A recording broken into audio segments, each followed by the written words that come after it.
তাহলে ভক্তিটা কিন্তু ভেতর থেকে বেরিয়ে চলে যায়, আর সেই জন্যে ভক্তিটা আপনি পাবেন না। এটা হচ্ছে অপরাধের দুটো ভাব। এখন বৈষ্ণব চরণে বা গুরু চরণে বা সাধু চরণে অপরাধী হলে সে অপরাধটা যে ঢাকা পড়ে যায়, ভিতরে থাকলেও ঢাকা পড়ে গেল, এটা প্রমাণ হচ্ছে ভাগবতের ৬ষ্ঠ স্কন্ধের ৯ম অধ্যায়। আসুন আমরা শ্রবণ করি। চিত্রকেতু গন্ধর্ব রাজ নামে একজন খুব বড় মাপের কৃষ্ণ ভক্ত ছিলেন। এটা সত্য যুগের ঘটনা। এই চিত্রকেতু গন্ধর্বরাজ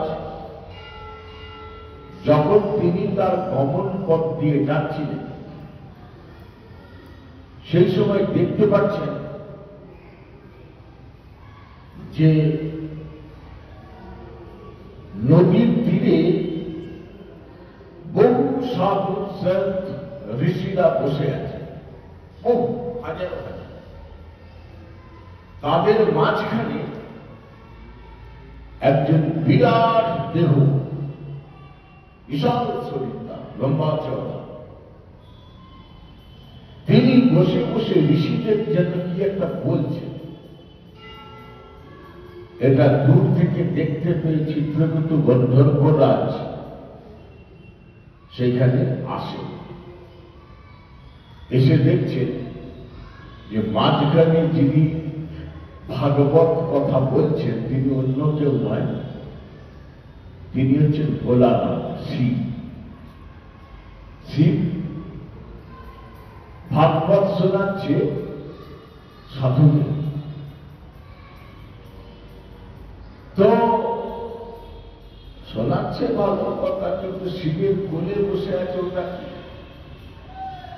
শিবের কোলে বসে আছে শিবের পত্নী, স্ত্রী পার্বতী।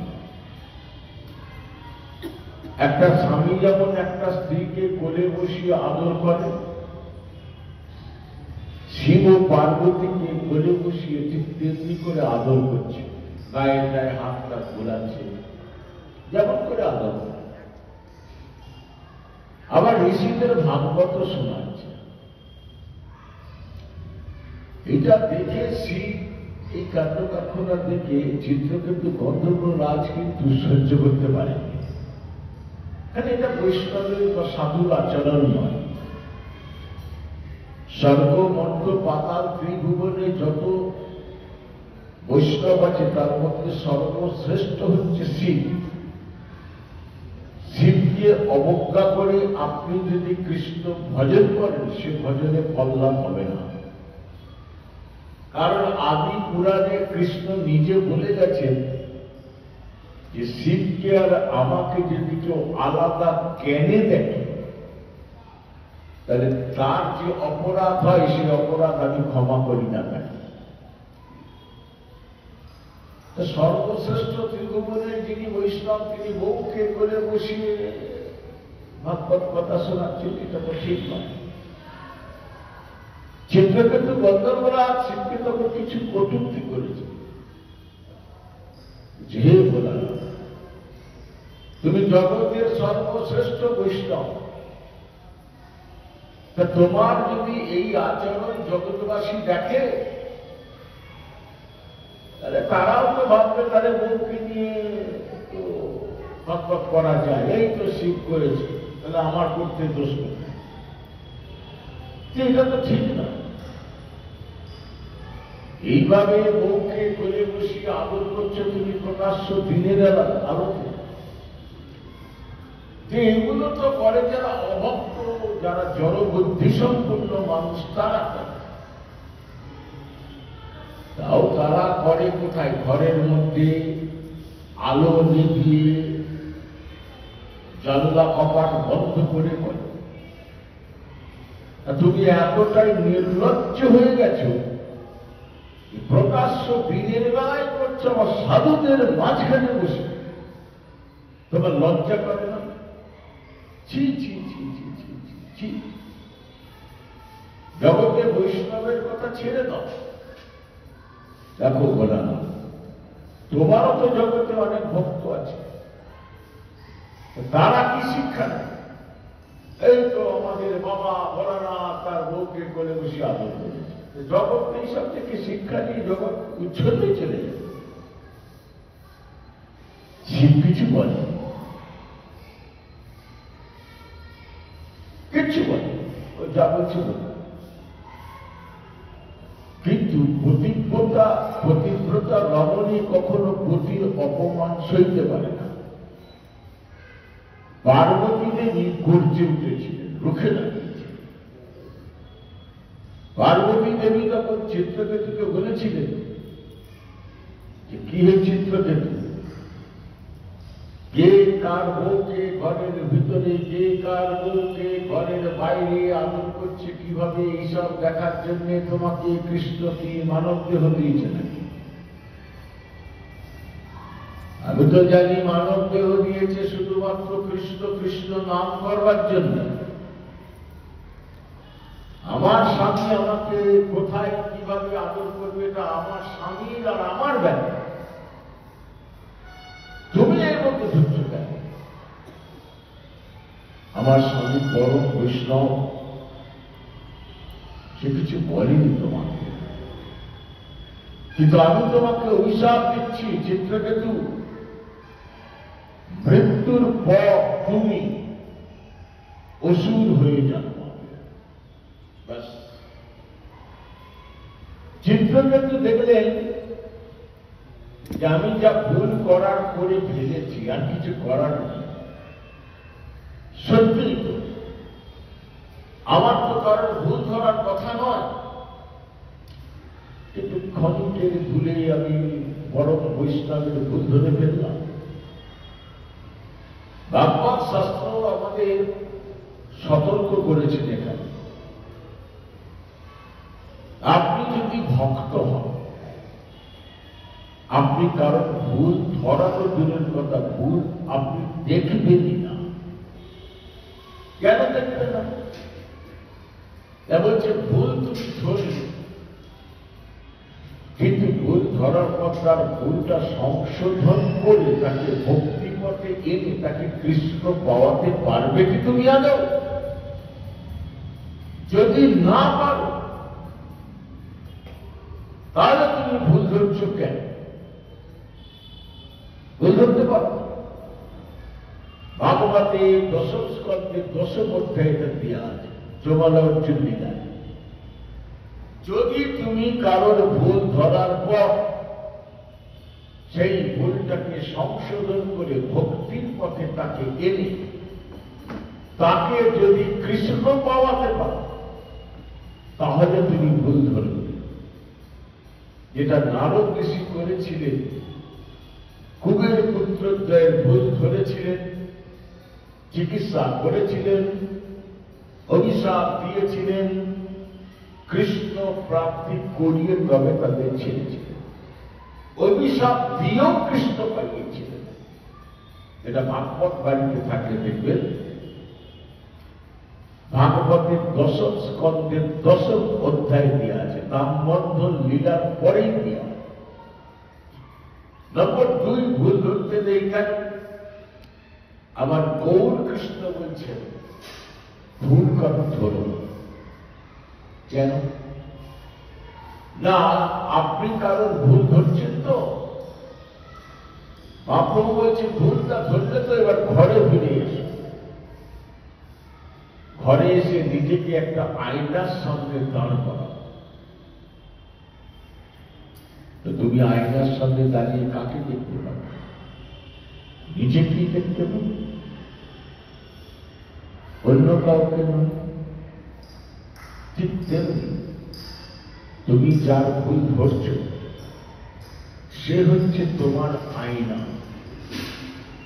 আর যে ভুলগুলো তার ধরছ সেই ভুলগুলো তার, ভুলগুলো তোমার মধ্যে আছে, সেইটা প্রতিবিম্বিত করে কৃষ্ণ কৃপা করে তার মধ্যে দিয়ে দেখাচ্ছে।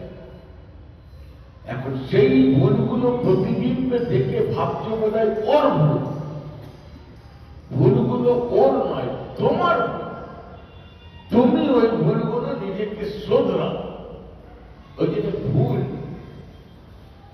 কোনদিন প্রকৃত ভক্ত যে হবে, কোনদিন কারো দোষ বা ভুল ধরতে নেই, তাকাতে নেই। ঠিক আছে, সেইখানে চিত্রকেতু গন্ধর্ব রাষ্ট্র ভুল করে ফেলল, এটা জানতো, কিন্তু এই যে কখনো কখনো ভ্রান্তি ঘটে যায়, ঘটে গেল, অভিশাপ হয়ে গেল, অসুর হয়ে জন্মালো। আবার দেখুন, চিত্রকেতু গন্ধর্বরাজ এত বড় ভক্ত ছিল, চিত্রকেতু যদি পাল্টা অভিশাপ পার্বতীকে দিত সেটাও কিন্তু চলত। আবার পার্বতীকে অভিশাপ পাল্টা দিলে পার্বতী তো রেগে টাই হয়ে আছে, সেও ছাড়ত না, আবার অভিশাপ দিত চিত্রকেতুকে। চিত্রকেতুর আগের মাথায় আবার পাল্টা অভিশাপ দিত। তাহলে এই অভিশাপ পাল্টা অভিশাপ চলতেই থাকবে। এইটা হচ্ছে ভক্তির গুণ। যে কৃষ্ণ ভক্ত হয়, সে যখন কেউ ভুলটা ধরিয়ে দেয়, সঙ্গে সঙ্গে তার অনুশোচনা আসে এবং সে করে কি ভুলটাকে শুধরে দেয়। চিত্রকেতু দেখবেন, আমি যদি পাল্টা অভিশাপ দিই, পার্বতী দেবী আবার অভিশাপ দেবে, তাহলে অভিশাপ পাল্টা অভিশাপ যদি চলতেই থাকে, তাহলে মানুষ জগতের আমাদের কাছ থেকে কি শিক্ষা নেবে? থেমে গেলেন, কিছু করলেন না,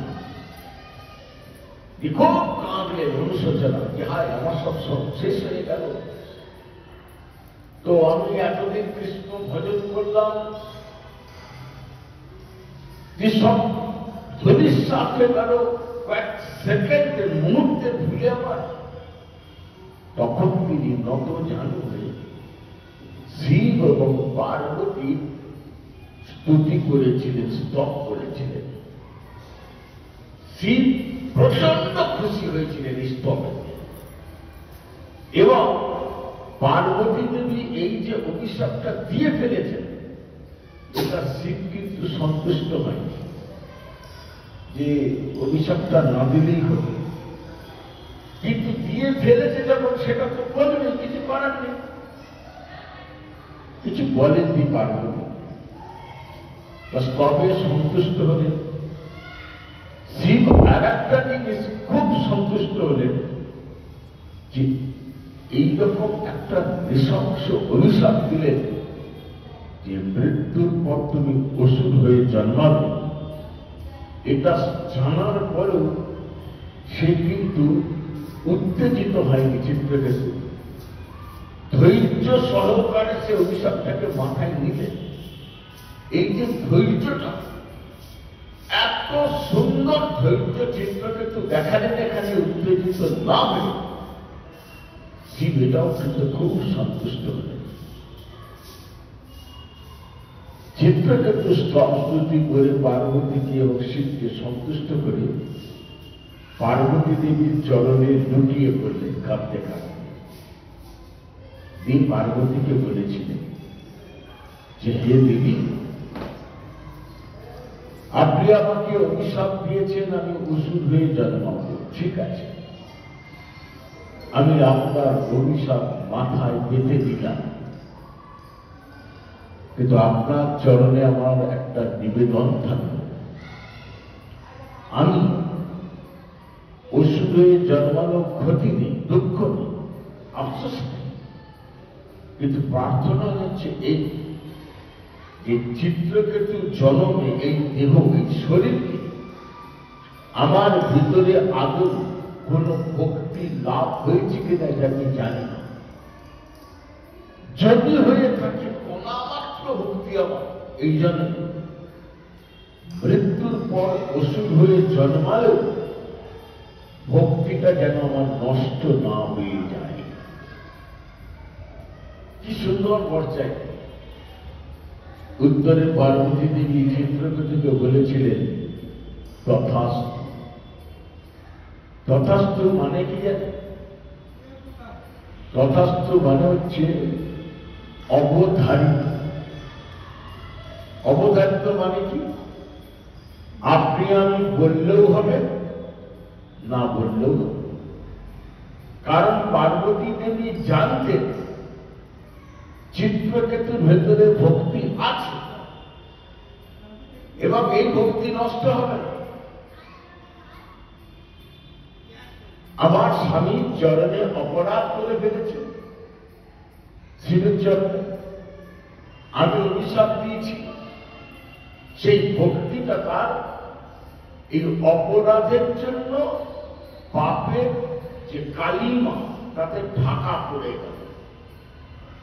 যেদিনকে এই অপরাধ ও মুক্ত হবে সেই দিন এ আবার শুদ্ধ দেহ পাবে, সেই ভক্তিটা আবার প্রকাশ হবে, ভক্তির কাজ করবে।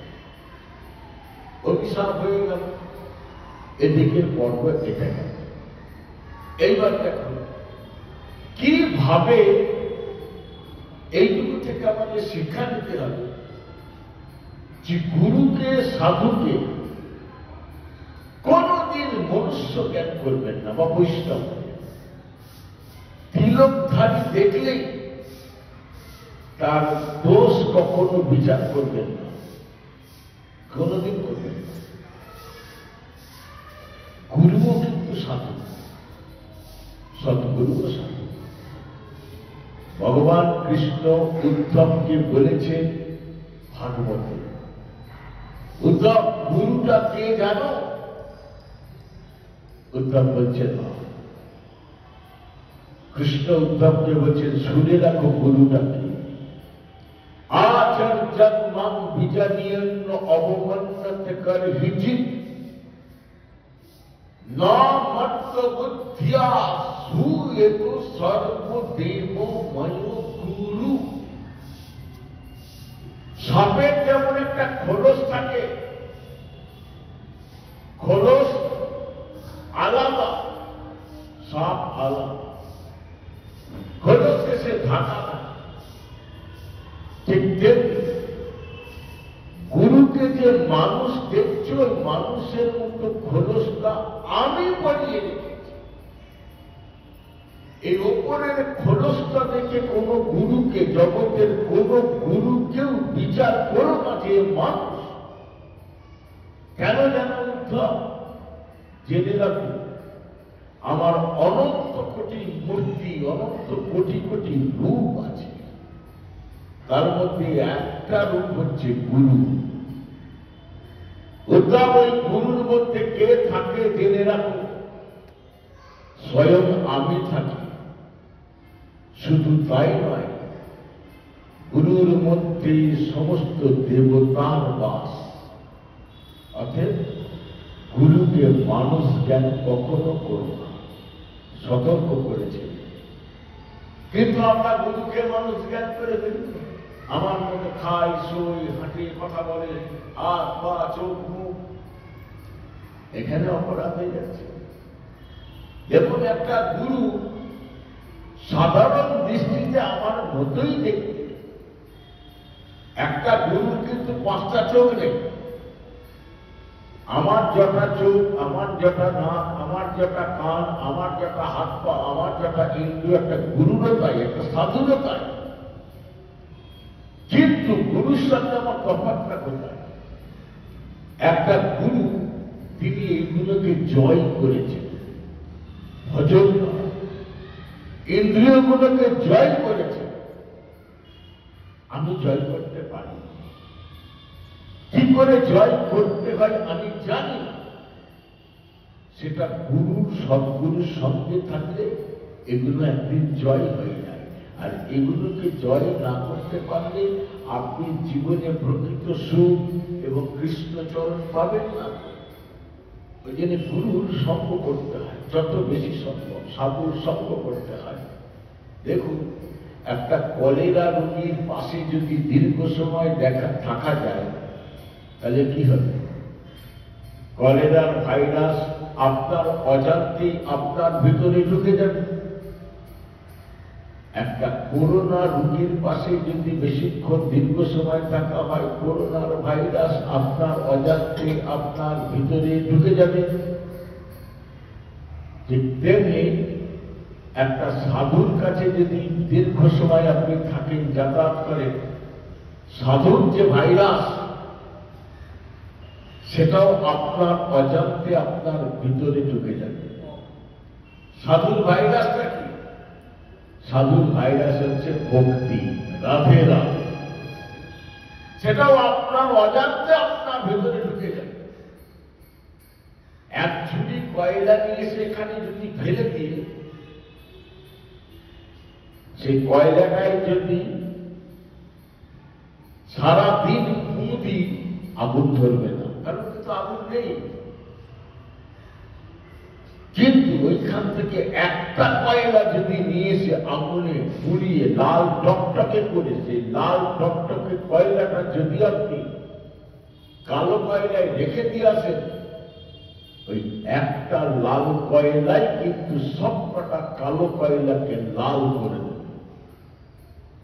শ্রীমান মহাপ্রভু বলালেন যে আমরা হচ্ছি কালো কয়লা, সদ্গুরু হচ্ছে লাল কয়লা, সাধু হচ্ছে লাল কয়লা। হে জীব, তুমি কালো কয়লার এই শরীরটা নিয়ে ঘন ঘন প্রতিক্ষণে যত বেশি পারো গুরুর কাছে সঙ্গ করো, সাধুর কাছে গিয়ে সঙ্গ করো।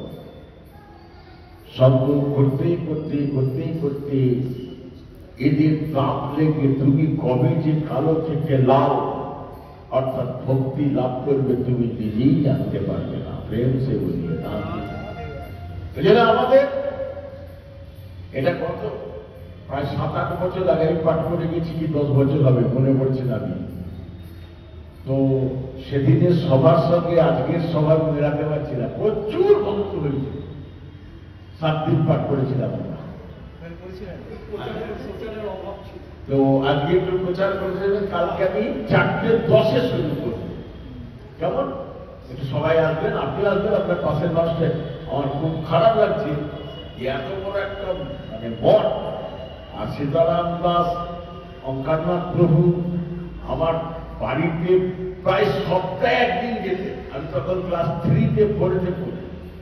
আপনাদের যে বৃন্দাবনে আশ্রম সেবাকুঞ্জ, ওটা আমাদের মন্দির। সীতারাম দাস অঙ্কারনাথজিকে, এই ঠাকুরকে 1 টাকার বিনিময়ে তখন আমার বাবা জায়গাটা লিখে দিয়েছে। আমি তখন ক্লাস, এবং অঙ্কারনাথ প্রভু সেই সময় কানলায় আমাদের মন্দিরে বিশাল মহোৎসবের আয়োজন করেছিলেন। সে দিন আমার এখনো চোখে ভাসে। আমি তখন খুব ছোট, সেই জন্য বলছি কালকে 4:10 শুরু করবো।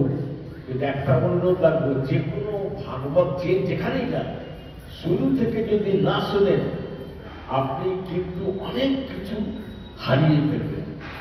হ্যাঁ, আমি গতবার এর আগের বারে সেই মনে পড়ে, আপনার মনে আছে, ওইখানে চেয়ার নিয়ে বসেছিলেন, আমার মনে আছে, ঢাকা দিয়া ভগবান করেছিলাম। আমি কালকে ঢাকা দিয়া ভগবান করব। যাই হোক, তো এবার দেখুন, হ্যাঁ কালকে আবার করবো।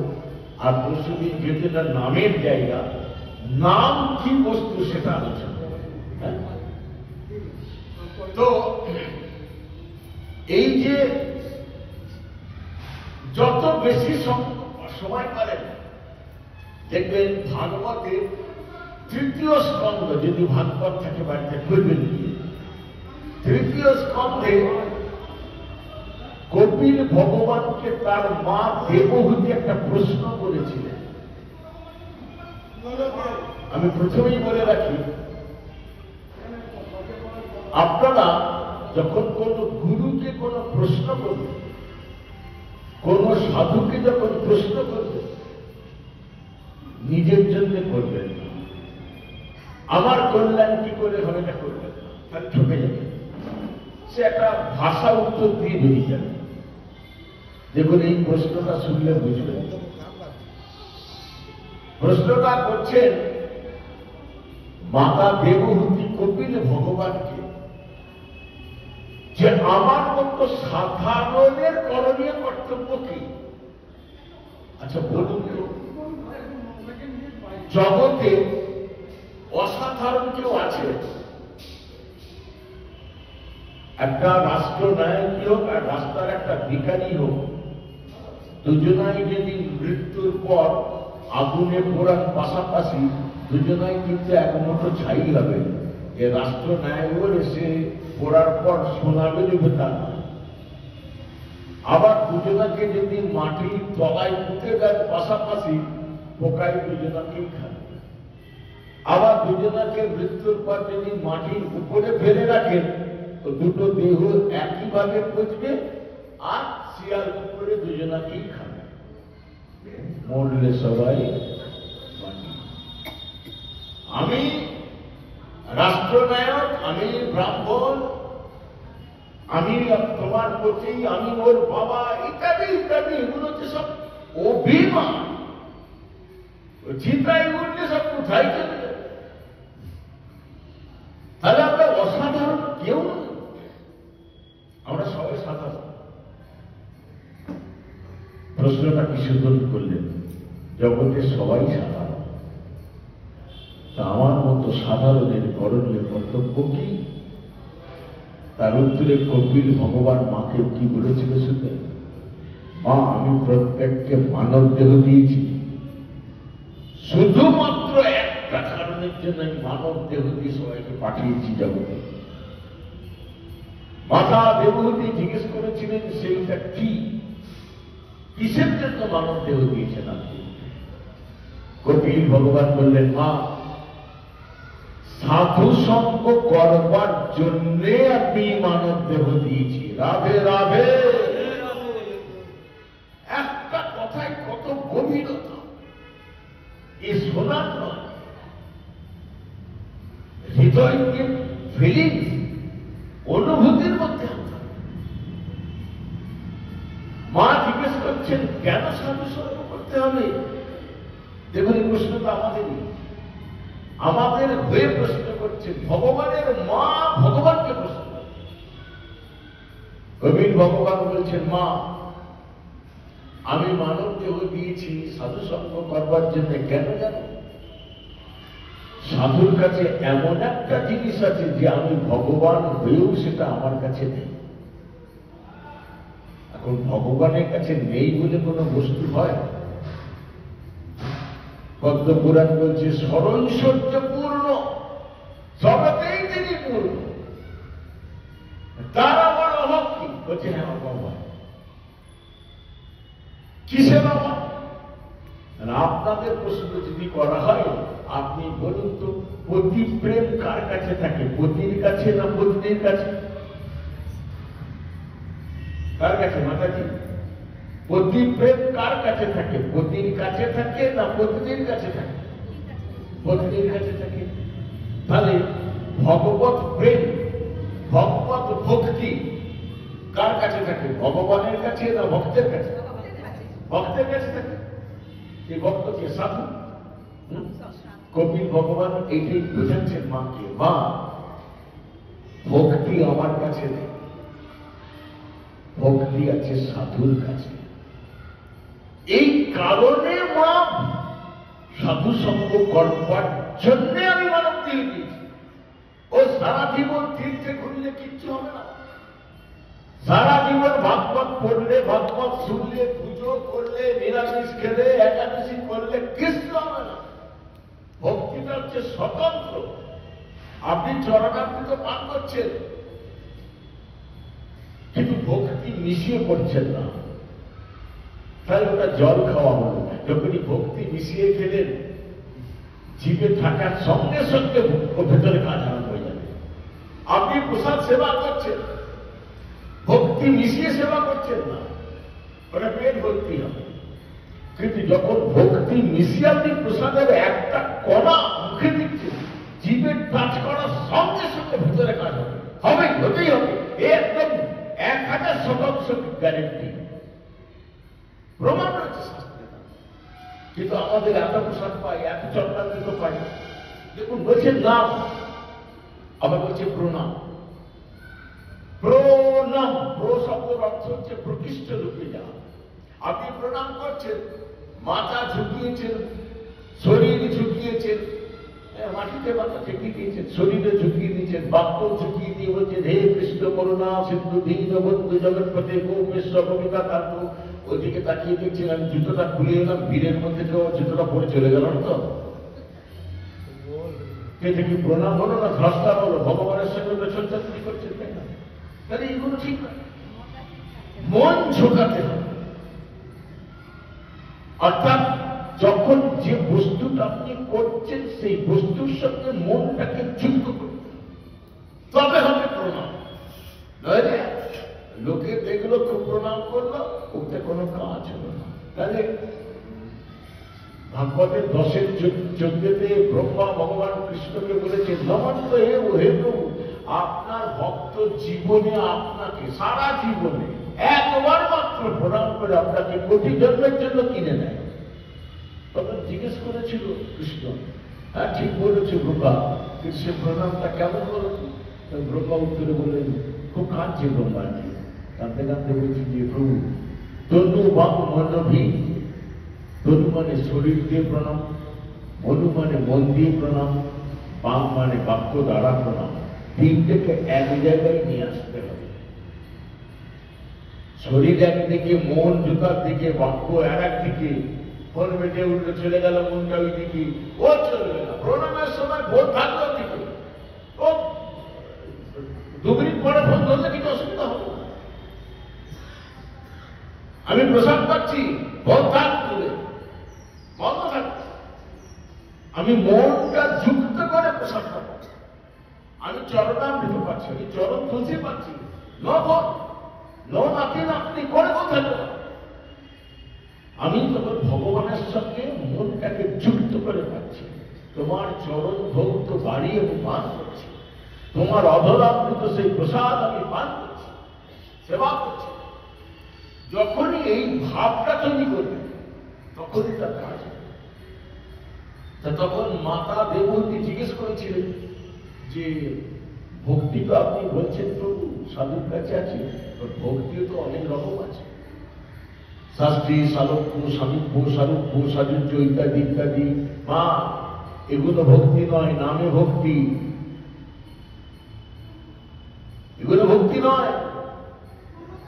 মা চকচক করলেই আপেল হয় না, মাকাল ফলও হয়। যে আপেলটা জানে তাকে বিনা পয়সায় মাকাল ফল দিলেও সে গ্রহণ করবে না, হাত দিলেও। তেমনি মা যে প্রকৃত ভক্ত, আমি তাদেরকে ওই যেগুলো বললে সেগুলো, সেই ভক্তিগুলো দিতে চাইলেও তারা নেয় না, তারা মেরে দিতে নেয়। মা সাধুর কাছে, সদ্গুরুর কাছে ভক্তি আছে, সেই ভক্তিটার নাম হচ্ছে অনন্যা ভক্তি। মা বলছি সে অনন্য ভক্তিটা কেমন? কবি ভগবান বোঝাচ্ছেন, মা সমুদ্র হচ্ছে গঙ্গার পতি। একটা পত্নী সবসময় চায় পতির সঙ্গে মিলনের সুখ সাগরে ভাসতে। একটা পতিব্রতা রমণীর অভিমুখ হয় সবসময় পতির দিকে। তিনি গঙ্গা অবিশ্রান্ত ধারায় সে বয়ে চলে তার প্রতি সমুদ্রের দিকে। বা সেই সময় গঙ্গাকে যদি কোনো কিছু দ্বারা কেউ প্রতিহত বা বাধা দেয়, সে বাধাকে উপেক্ষা করে সে এগিয়ে চলে, সে থামে না। মা ভক্তিটা হচ্ছে ঠিক তাই। সাধু গুরুর কাছে যখন বসবে, যখন যে কথাগুলো বলছে সেগুলো তো আমারই কথা। মা সেই আমার কথাগুলো যারা বলে, জগতে প্রচার করে, সেই কথাগুলোর সঙ্গে যার দেহ মন প্রাণ ইন্দ্রিয় সমস্ত যুক্ত করে শোনে, যে শুনতে পারে, তার সেই ভক্তিটাকে বলা হয় অনন্যা ভক্তি, উত্তম ভক্তি। সতর্ক করে শুনতে হবে, কানে শুনলে হবে না, মন দিয়ে শুনতে হবে। দেখুন সেই যে অভিশাপ দিলেন, কিভাবে আশ্চর্যভাবে অত বড় একজন কৃষ্ণ ভক্ত, আপনি কি চাইবেন গুরুর চরণে অপরাধী হয়ে যান? আপনি চাইবেন? এ তো সাধুর ঘাঁটি, এটা তো সাধুর ফ্যাক্টরি। এই জায়গা আমি অনেক জায়গায় বলি যে এইখানে থেকে যদি আপনি এই ধরনের ভক্তি লাভ করতে না পারেন তাহলে কবে করবে? যে সাধু সঙ্গ করবার জন্য আপনাকে দিক দিগান্তরে ছুটতে হয়, সেই সাধু অযাচিত ভাবে আপনার এখানে, যেমন ভাগবতের 11তম স্কন্ধে দেখবেন দেবী মহারাজ অত বড় রাজা, সত্যযুগের কাহিনী, 9 জন সাধু চলে আসার সঙ্গে সঙ্গে দেবী মহারাজ বলছেন যে আমি জানি যত দেহধারী জীব আছে তার মধ্যে কৃষ্ণের সর্বশ্রেষ্ঠ সৃষ্টি হচ্ছে মানব দেহ, এটা আমি পেয়েছি। আমি এও জানি যে মানব দেহ কৃষ্ণ দিয়েছেন সাধু সঙ্গ করবার জন্য, আমি জানি। আমি এও জানি সাধু সঙ্গ সবাই ভাগ্যে হয় না, কোটিতে একজনের হয় কিনা সন্দেহ আছে। কিন্তু আমার এমনই সৌভাগ্য, একজন নয়, একসঙ্গে 9টা সাধু আমার সামনে উপস্থিত। কত বড় কথা বলেছিলেন। সেই সাধু দর্শন করলেও আপনার হবে। আপনি যদি দূর থেকে সাধু দর্শনও করেন তাতেও কাজ হবে। এইখানে কিভাবে দেখুন, আপনি চাইলেন সেই সাধুদের নিন্দা করতে, সাধুদের নিন্দা কেউ বলছে কান পেতে সেগুলো শুনতে, আপনার গুরুর, আপনার সাধু তাদেরকে মানুষ জ্ঞান করে আপনি ওষুধ হয়ে জন্মাবেন, এটা আপনি চান? চিত্রকেতু গন্ধর্বরাজের তাই নিজের অসুর হওয়ার পিছনে ওই একটি ছোট্ট ভুল ছিল, কিন্তু জন্মটা যখন অসুর হচ্ছে তার জন্য সে দায়ী নয়। তার বাবার একটা ছোট্ট মন্ত্র ভুল বলার জন্য কিভাবে সে অচানক অসুর হয়ে। দেখুন আমি শ্লোকটা বলে দিই। শ্রীমদ্ ভাগবত 6ষ্ঠ স্কন্ধের 9ম অধ্যায় সুখদেব বলছেন, সুখ উবাচ তৎসৎ বিশ্বরূপস্য স্থিরংসি ত্রীণি ভারত সমপীতং সুরপীতমন্নাদমিতি শুশ্রুমং সা বৈ বহর্ষি দেবেভ্য প্রত্যক্ষমুচ্চকৈ অদদব্জস্য পিতর দেব সপ্রশ্রয়ং নৃপো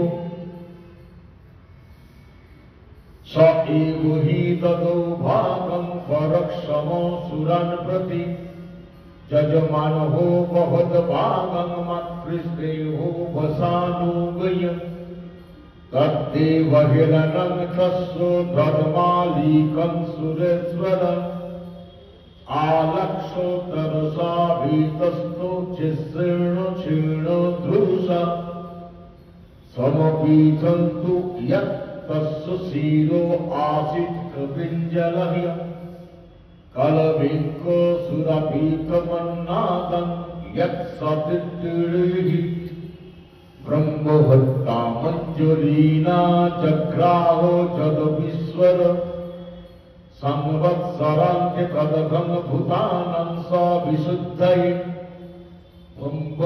ধ্রুমো যশিতভশ্চতুর্দা বভোজধোরি ভূমিস্তুরীয়ং চক্রাহ খাত পুরাব রেণব।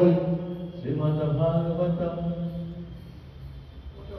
কিভাবে মৃত্যুর পর অত বড় একজন কৃষ্ণ ভক্ত অসুর হচ্ছে, এটা বিচলিত হবেন না, একদম অন্যদিকে মন দেবেন না।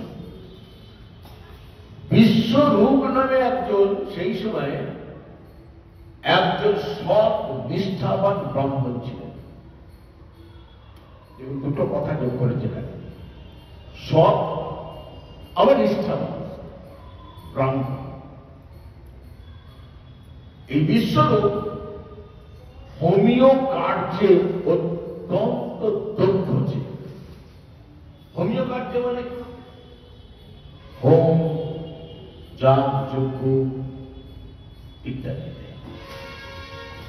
এবং যখন হোমিও কার্য করার সময় সে মন্ত্রগুলো উচ্চারণ করতেন, মারাত্মক দক্ষ ছিলেন মন্ত্র বলায়, উচ্চ স্বরে স্বরে বলতেন আর স্পষ্ট মন্ত্র উচ্চারণ করতেন।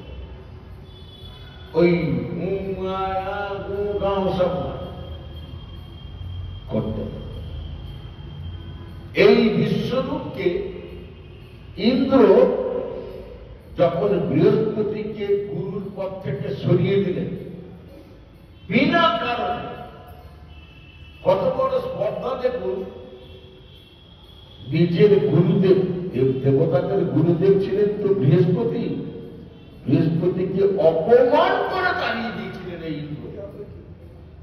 এত স্পর্ধা। তো তারপরে তো গুরু ছাড়া থাকতেন, একটা গুরু ধরতেন। সেই জন্য গুরু হিসেবে এই বিশ্বরূপকে মেনে নিয়েছিলেন, গুরু স্বীকার করেছিলেন, গুরুর আসনে বসিয়েছিলেন ইন্দ্র এই বিশ্বরূপকে। সেই দিন থেকে বিশ্বরূপ দেবতাদের গুরু হয়েছে। এই ইন্দ্র কিন্তু খুব ধান্দাবাজ বেটা ছিল, প্রচন্ড ধান্দাবাজ, তুক্ষর ধান্দাবাজ। ধান্দা ছাড়াও চলে না, কিন্তু দেবতারা প্রত্যেকেই ধান্দাবাজ, ইন্দ্র একটু বেশি। কি ধান্দা? একে গুরু হিসাবে স্বীকার করার কারণ হচ্ছে এই গুরুদেব যেহেতু হোমিও কার্যের দক্ষ ছিল, প্রতিদিন একটা করে যজ্ঞ করাতেন, হোম করাতেন গুরুদেবকে। কেন করাতেন না? অগ্নি হচ্ছে দেবতাদের দূত।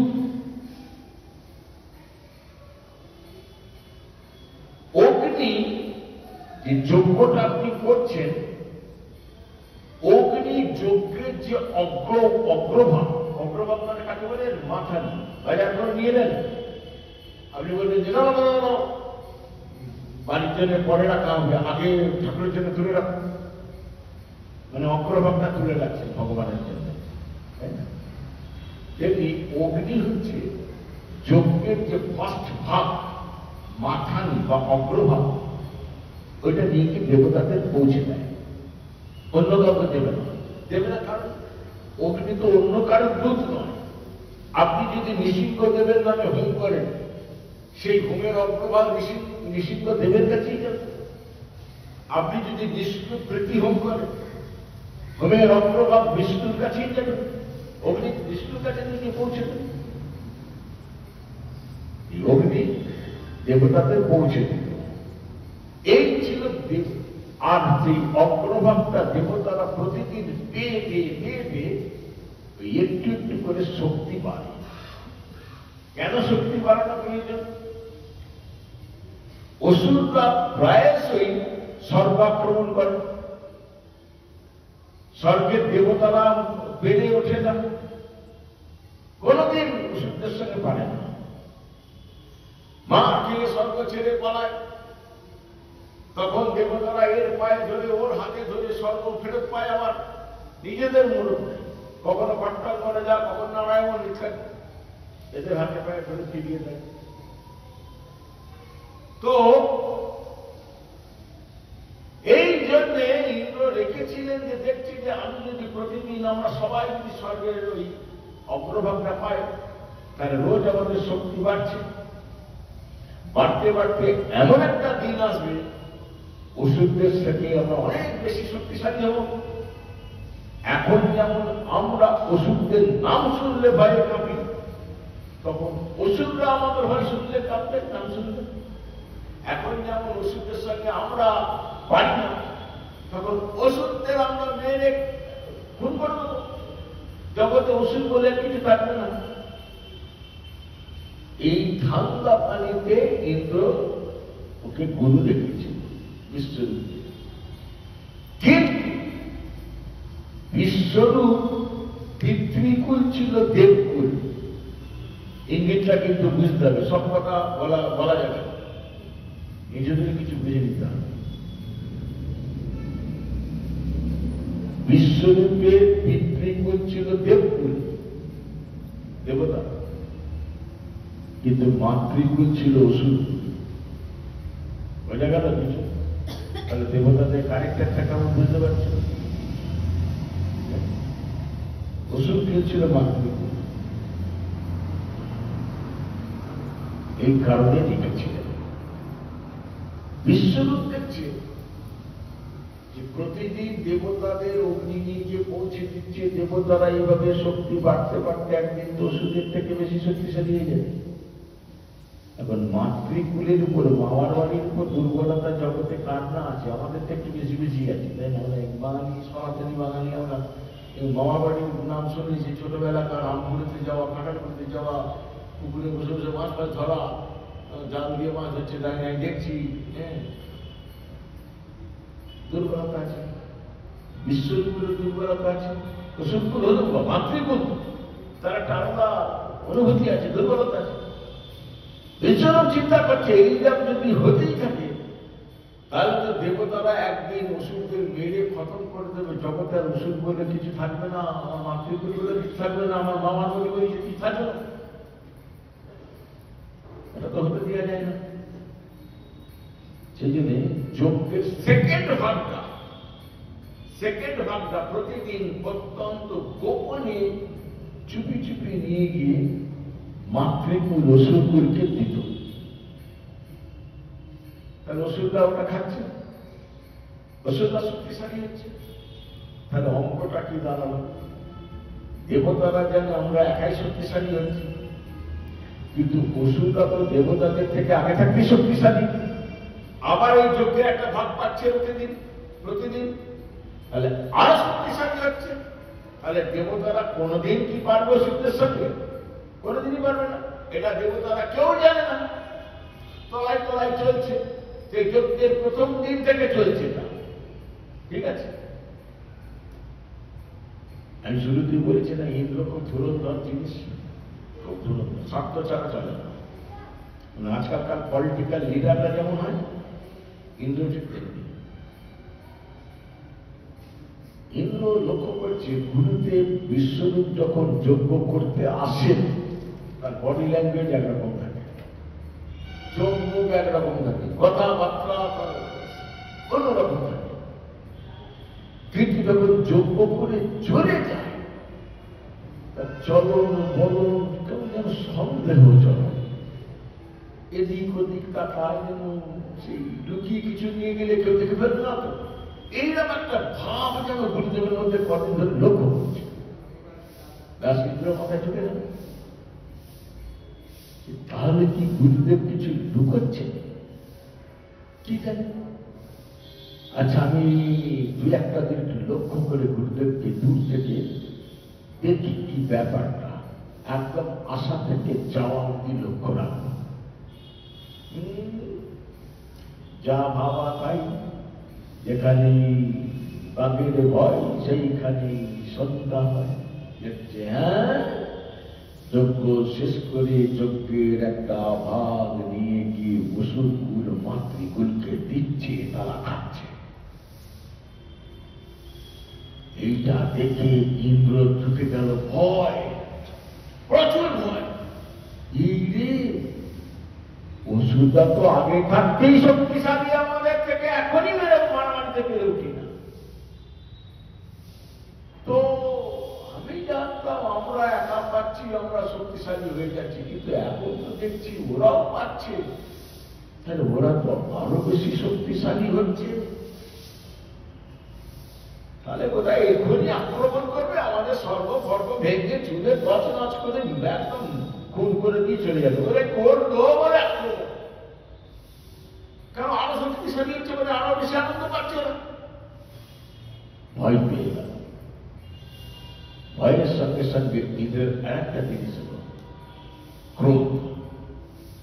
এতটা ক্রোধ হলো ইন্দ্রের, সে একদম গরম নিঃশ্বাস করছে, ঘন ঘন শ্বাস করছে, দাঁত মাত কটকট কটকট করছে, এইসব করছে। এটা করতে করতে করতে করতে অস্থিরভাবে পায়চারি করছে দেবতাদের নিয়ে।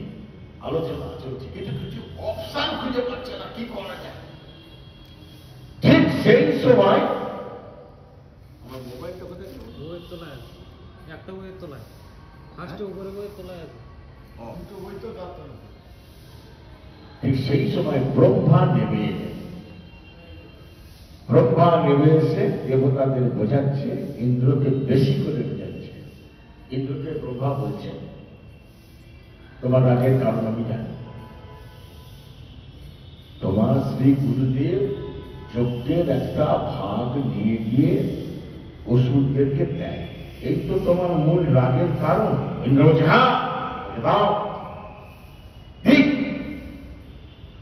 যত খুশি দিক, একটা ভাগ কেন, প্রতিদিন 1000টা ভাগ নিয়ে দিতি। আমি ব্রহ্মা বলছি, তোমাদের কোনো ক্ষতি অসুররা করতে পারবে না।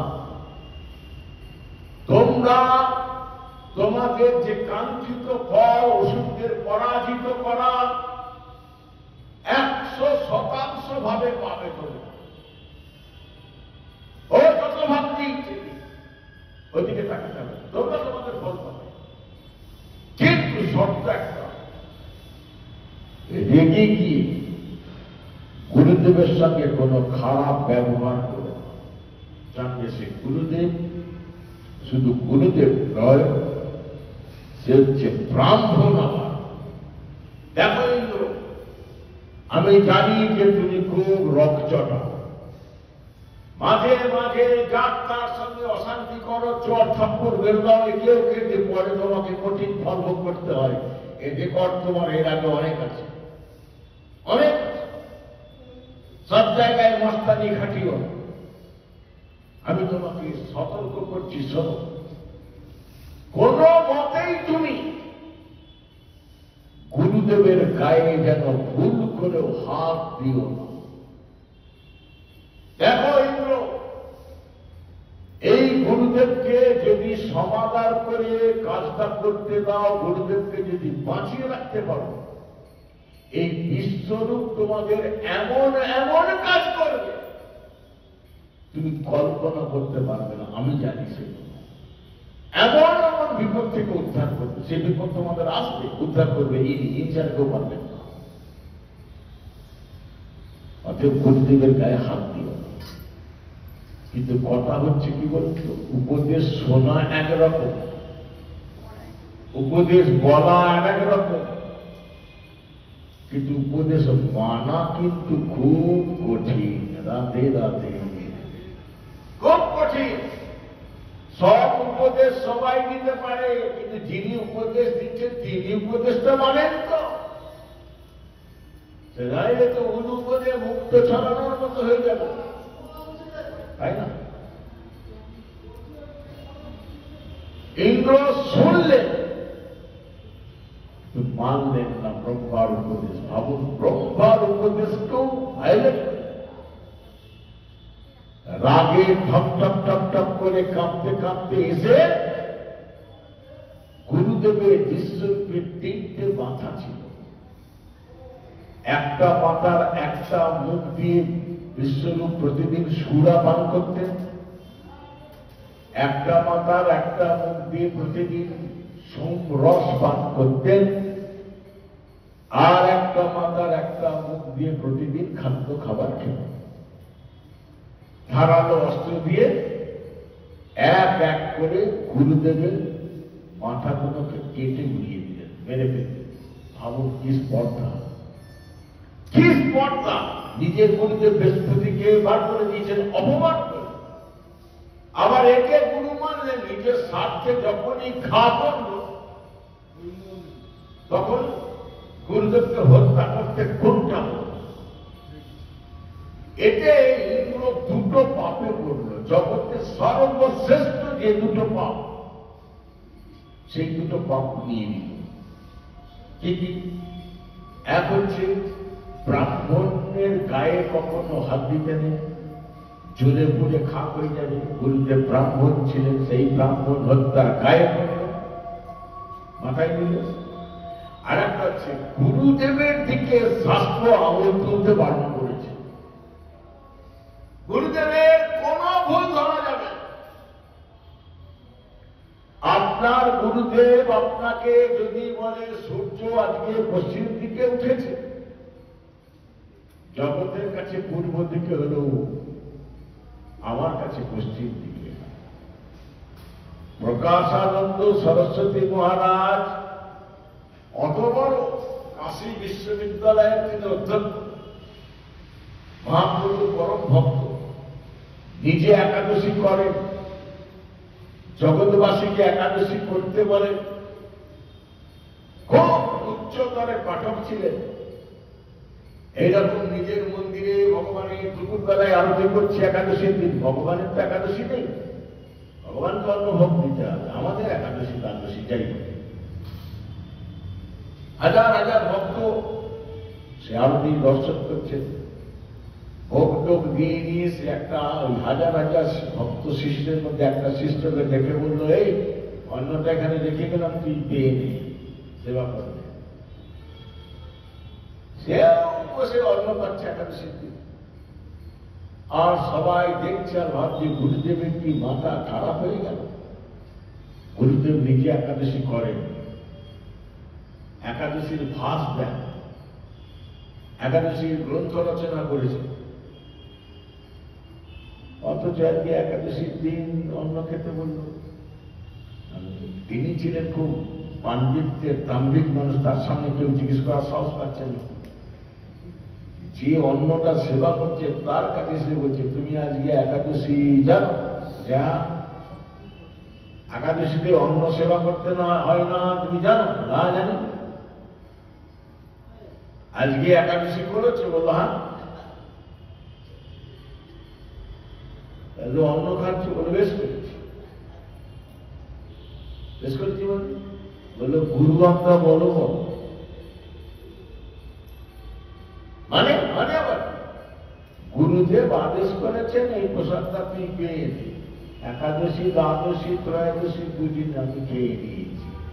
আরে বাবু, যেদিন কান পেতেছি গুরুদেবের কাছে সেদিন তো আমার পাপ পুণ্য ইহকাল পরকাল যা আছে সব চচ্চড়ি করে গুরুদেবের চরণে দিয়ে দিয়েছি। রাধে রাধে রাধে,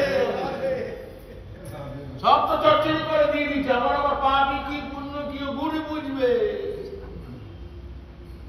প্রকাশানন্দ সরস্বতী ঘর থেকে বেরিয়ে এসে সেই শিষ্যকে তুলে জড়িয়ে ধরে খাচ্ছে আর বলছে, এত ভক্তের মধ্যে ভক্তি লাভ তোর হবে, এদের কিছু হবে না।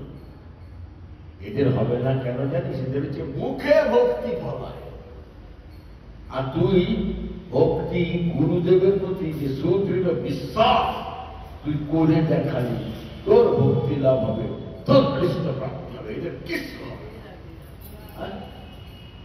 गुरु का बरबाद ये बल के न करके दिखाओ। गुरुदेव यदि बोले 10 तलाय दाঁড়িয়ে আছিস মার ঝাপ,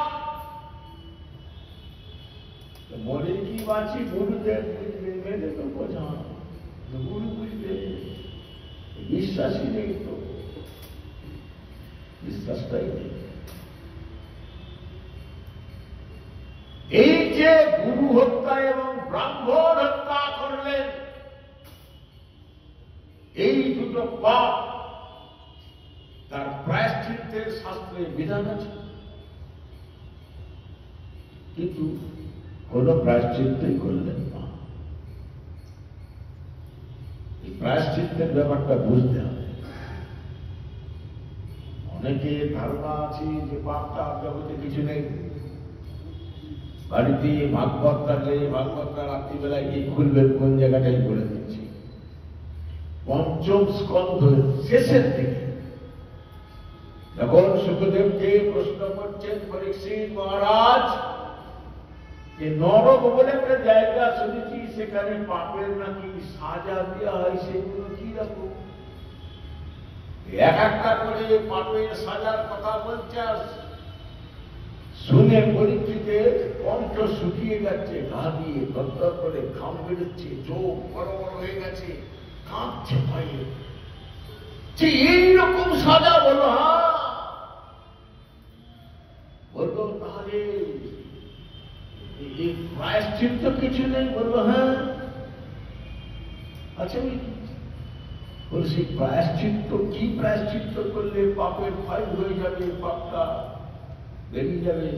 বললো কর্মমার্গের পথ। পরীক্ষিত জিজ্ঞেস করছে কর্মমার্গে যদি প্রায়শ্চিত্ত করা হয় তাহলে সেই জীবটা, সেই মানুষটা নিশ্চিত তো? সত্যি বললে রুটি গ্যারেন্টি দেওয়া যাবে না। ও প্রায়শ্চিত্ত শেষ, আবার সেই পাপটা সেই ব্যক্তি করবে। বলে এ তো হস্তি স্নানের মতো হয়ে গেল। হ্যাঁ, হাতিকে যেমন মাউথ জলে নামিয়ে পরিষ্কার করে ডেঙায় তুলে দিল, পরিষ্কার হয়ে হাতে ডেঙায় উঠে সুরে করে ধুলো বাড়ি নিয়ে আবার গায়ে ছিটিয়ে দিয়ে যেমন নোংরা ছিল তেমনি হয়ে গেল।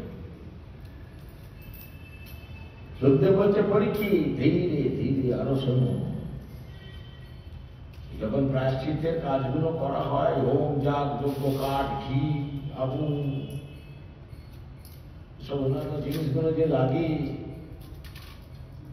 ঘিটা শুদ্ধ তো? যে তৈরি করেছে সে শুদ্ধ তো? সে ভক্ত তো? নাহলে কাজ হবে না। কাঠটা যাকে দিয়ে কাটিয়েছ তার গলায় তুলসীর মালা, লোক সেবা এগুলো আছে তো? নিরামিষ খায় তো? একাদশী খায় করে তো? প্রসাদ সেবা করে তো? জপান্নি করে তো? তুলসীতে জল দেয় তো? নাহলে কাজ হবে না। যিনি মন্ত্র বলাচ্ছেন তিনি নিজে ভিতরে পবিত্র তো? বলো না, একটু জগতে কেউ তো সব পয়সার বিনিময়ে করে, বলে ওতে কাজ হবে না। নম্বর 3, পরীক্ষিত কোন মানুষ ধরো 1000টা পাপ করেছে, একটা পাপ সে বুঝতে পেরেছে আমি করেছি, সেই পাপের প্রায়শ্চিত্ত নাই খরচ পাতি করে করলো, বাকি 999টা পাপ যে থাকলো তার প্রায়শ্চিত্ত কে পারালোক করবে নাকি? রাধে রাধে, পারালোক করবে? তাহলে এক একটা পাপের একটা প্রায়শ্চিত্ত। মানুষ তো প্রতিটা নিঃশ্বাসে, শ্বাসে প্রশ্বাসে পাপ করে, তাহলে সারাদিন তো শুধু প্রায়শ্চিত্তই করতে হবে। কাজ হবে কি?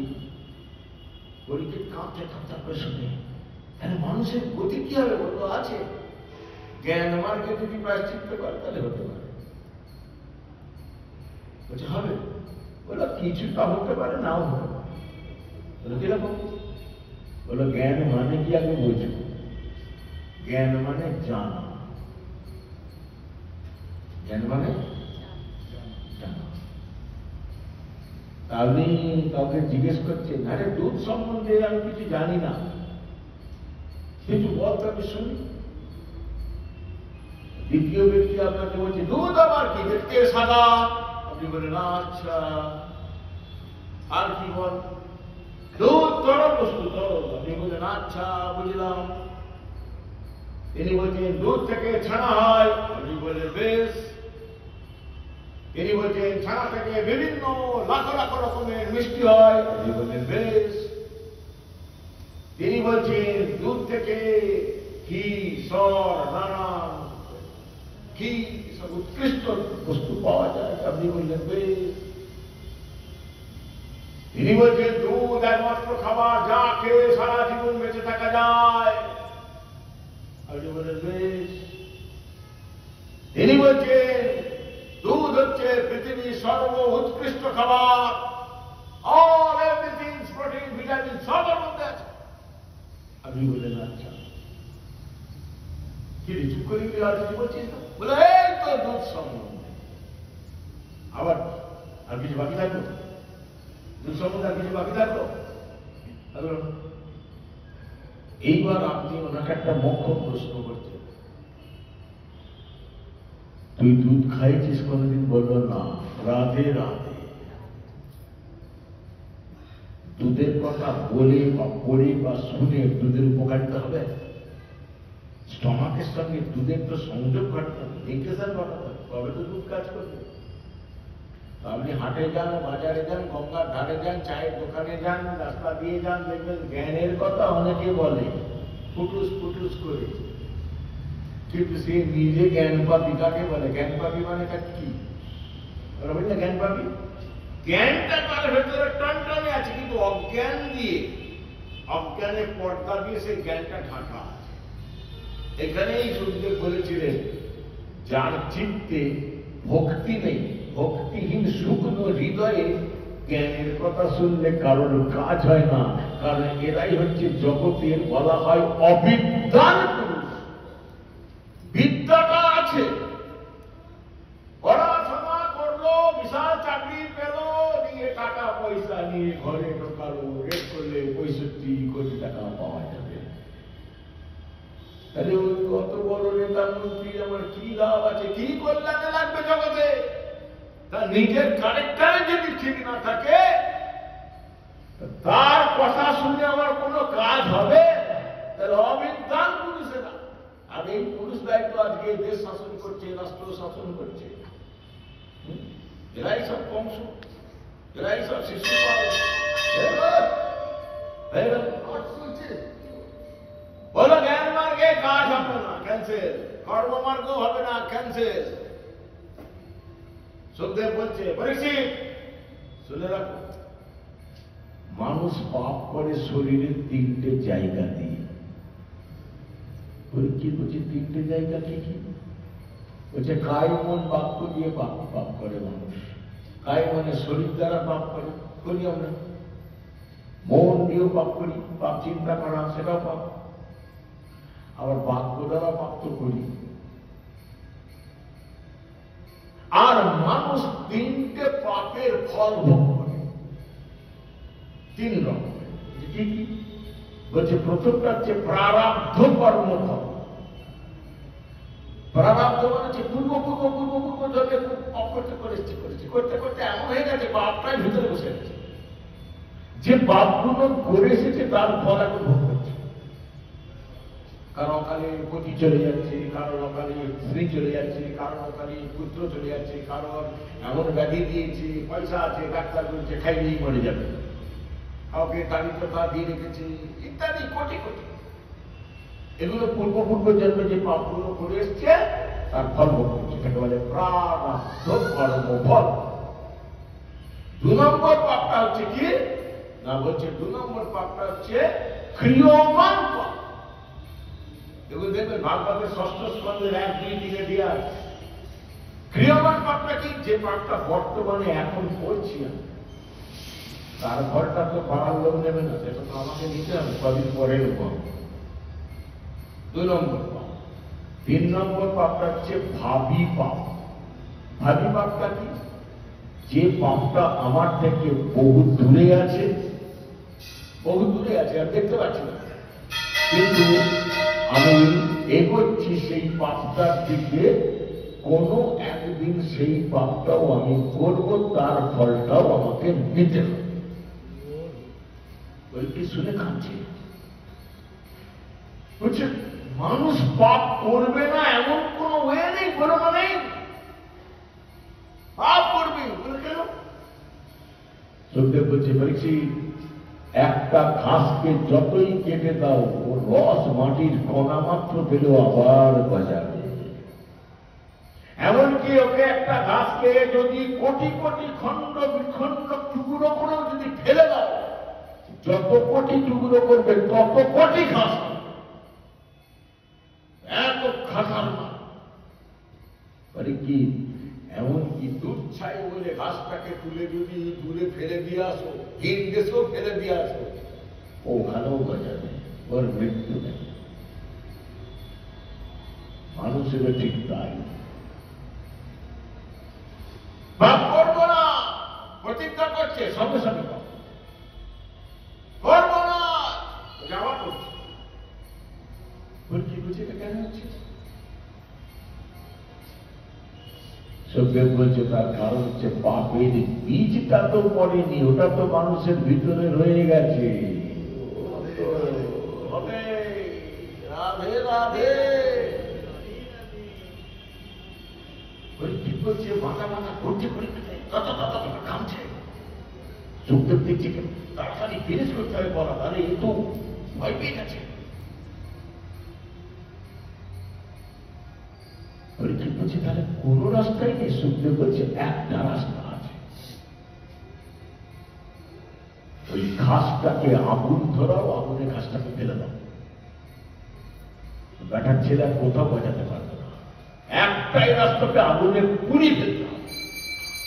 ঠিক তেমনি মানুষের পাপের বীজকে মেরে দেওয়ার একটা পথ আছে, একটাই।